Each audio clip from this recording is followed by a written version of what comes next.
আব্বা তোমার যদি বেশি খারাপ থাকে তোমাকে হাসপাতালে নিয়ে যাই।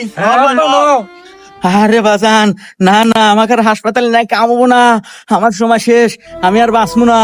আর শোন, আমি তো মরেই যামু, মরে যাওয়ার আগে তোকে আর কয়েকটা কথা কয়া যায়। তোরা তিনটো ভাই মিলামিশা থাকিস, কোনো নিজেদের মধ্যে বিবাদ টিবাদ করিস না।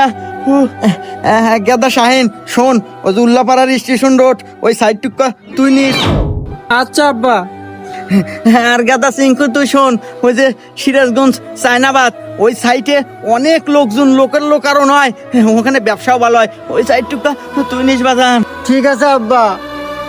বাজান সোহাগ, তুই তো সবচেয়ে ছোট, ওই যে হাটিকুমরুল একটা নতুন ইন্টারচেঞ্জ হতেছে, অনেক কাস্টমারের খুব চাপ, ওই সাইডটুকু তুই নিস বাজান।